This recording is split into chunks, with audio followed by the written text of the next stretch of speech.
miaka 5 nyuma kuku wa kienyeji ndio walikuwa wengi, lakini kwa sasa imeshapigwa kikumbo. Kwenye takwimu zetu zinaonyesha kuku wa kisasa au kuku hao waliotoka nje wamekuwa ni wengi sana kuliko kuku wa kienyeji. Uzalishaji wetu umeongezeka, tumezalisha mayai bilioni 7.1 na nyama tumezalisha tani 147,499.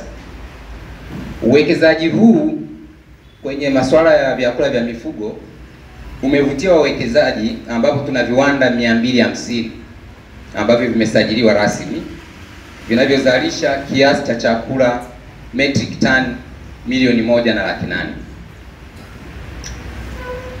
Kutokana na ukuaji wa sekta ya kuku nchini, mahitaji ya mahindi yamekuwa makubwa sana, ambapo kwa sasa tunahitaji tani 975,000 kwa ajili ya kulisha kuku wetu.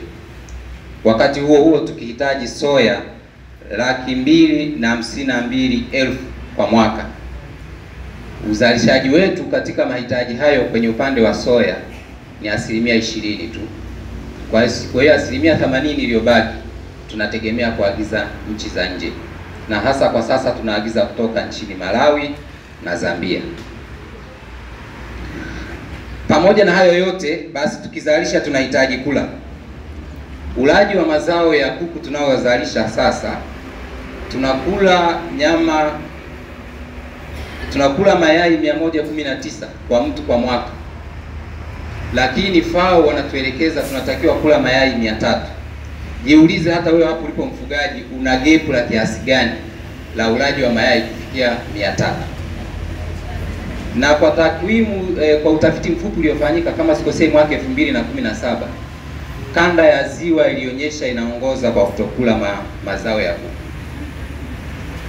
Kanda ya Ziwa huku tunakotoka, wadau wetu tunawasimamia, inaonekana hamli sana mazao ya kuku. Sababu ni nyingi, wakasema mojawapo ni mila, kwamba ukila mayai utazaa mtoto sijui mnene, mnajua wenyewe mila tulizonazo huku. Lakini pia wanasema Ziwa mlikuwa mnapata sana protein ya samaki, kwa hiyo tunapoelekea tunahitaji kushift pia kwenda kwenye kuku, kwa sababu ndo atakuwa kitoweo chenye bei nafuu. Sisi tuna target kwenye kuku tufike kilo 15 kwa mtu kwa mwaka. Hapa tulipo tunakula kilo 2.07. Kwa hiyo bado tuko nyuma sana. Tasnia hii inakumbwa na changamoto mbalimbali, tunazijua. Kwa uchache sana nitaje. Mojawapo ni niliyosema kwamba ulaji mdogo, bado tuna ulaji mdogo wa mazao yetu ya kuku. Kwa hiyo tukiitikia kwanza kula kwa usiriasi, soko litapanuka mara 2. Lakini pia tunajua kuna tatizo la magonjwa.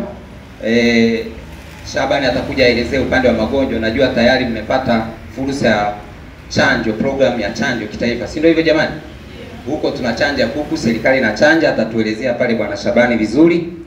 Lakini pia tuna changamoto ya vyakula, hasa bei ya vyakula bado juu, na uzalishaji wa malighafi ya vyakula bado iko sio nzuri. Tumeona kwamba tunategemea sana kuagiza kutoka nje. Lakini hata mahindi tunazalisha kwa ajili ya chakula cha binadamu, si ndio hivyo ndugu zangu? Hakuna mahindi specific yanayozalishwa kwa ajili ya kuku. Kwa hiyo ikitokea kuna tatizo la uhaba wa chakula nchini, anayoangaliwa ni mwanadamu, kwa sababu mahindi yalizalishwa kwa ajili yake. Kwa hiyo tuje na mikakati sasa ya kuhakikisha tunazalisha mahindi maalum kwa ajili ya tasnia yetu hii ya kuku. Changamoto nyingine ni vyama vya ushirika. Jamani, tuna upungufu au vyama tulivyo navyo bado viko very weak. Na ili tufanikie kwenye tasnia hii ya kuku lazima tuwe na vyama imara. Serikali inaongea na vyama, serikali inasikiliza vikundi vya watu. Serikali inakuwa ngumu kusikiliza mfugaji mmoja mmoja. Kwa hiyo ili tufanikiwe na kupiga hatua kubwa tulipo, tunahitaji kuwa na vyama vyetu vilivyo imara. Nilikuwa nakosa kabisa connection ya vyama vya ufugaji kutoka kanda ya Ziwa, lakini nashukuru kwa sasa nimepata watu wa UWAU, na UWAU ni waombe muongeze vyama kuwa vingi zaidi, muwe na vyama vya kuku wa mayai, vyama vya kuku wa nyama, vyama vya kuku wa kienyeji, vyama vya kuku chotara, vyote hivyo tuwe navyo, vyama vya wasindikaji vyakula.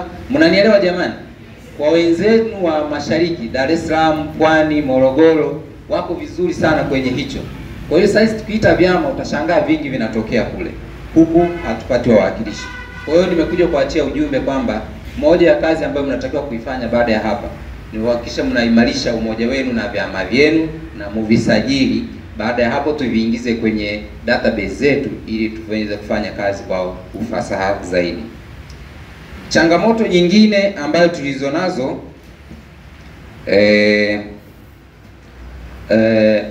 nadhani ni kuto kutumia fursa tulizonazo. Kanda ya Ziwa tuna fursa nyingi sana kwenye soko la kuku.